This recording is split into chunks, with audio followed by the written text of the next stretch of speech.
Hi friends, ரொம்பவே ஹெல்த்தியான நிறைய விட்டமின்ஸ் நிறைஞ்ச ஒரு ஏபிசி மால்ட் வீட்டிலே எப்படி ஈஸியாக செய்யறதுனா பார்க்க போகிறோம்.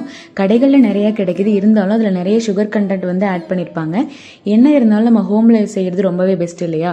ஸோ ஈஸியான மெத்தடில் இதை சிம்பிளாக செஞ்சு முடிச்சிடலாம்.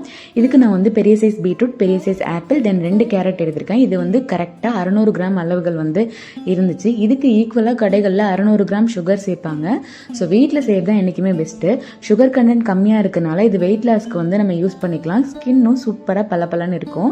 இதை வந்து நம்ம தோலெல்லாம் சீவிட்டு, கேரட் வந்து பொரியலுக்கு சீவோம் இல்லையா, அந்த இதை வச்சு பெரிய பல்லா வந்து நம்ம சீவி காய வச்சு எடுக்கணும். இதை வந்து நல்ல வெயில் இருக்க ஒரு நாள் வந்து செய்யறதுக்கு சூஸ் பண்ணிக்கோங்க.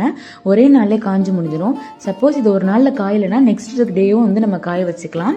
இதை நம்ம கிரைண்ட் பண்ணும் போது ஈரம் இல்லாமல் இருக்கணும், அவ்வளோதான். ஸோ இதை வந்து நல்லா அரைக்கிற ஒரு மிக்ஸி ஜாரில் ட்ரான்ஸ்ஃபர் பண்ணிவிட்டு கிரைண்ட் பண்ணி எடுத்துக்கோங்க. தென் ஒரு பேனில் 4 ஏலக்காய், முந்திரி, தென் வந்து பாதாம், இது 3த்தையும் ஃப்ரை பண்ணிவிட்டு அந்த கிரைண்ட் பண்ணோம் இல்லையா, அதோடு சேர்த்து மிக்ஸ் பண்ணி கிரைண்ட் பண்ணிட்டீங்கன்னா ஒரு பர்ஃபெக்டான ஏபிசி மால்ட் ரெடி. நமக்கு தேவைன்னா இது கூட மக்கானா, நம்மளுக்கு எக்ஸ்ட்ரா நட்ஸ் இருந்துச்சுன்னா நம்மக்கிட்ட பிஸ்தா, அது எல்லாமே வந்து ஆட் பண்ணிக்கலாம். அது நம்மளோட விஷயம். இதுவே போதுமானது தான் நான் சொல்வேன். இது கொஞ்சம் நரநரன்னு இருக்கும். இதை வந்து குழந்தைங்களுக்கும் பெரியவங்களுக்கும் கொடுக்கும்போது தேவையான அளவு சுகர் தேவைன்னா சேர்த்து கொடுங்க. குழந்தைங்களுக்கு கொடுக்கும்போது வடிகட்டிட்டு கொடுங்க. சூப்பராக குடிச்சிருவாங்க. அவ்வளோதான் ஏபிசி மால்ட்.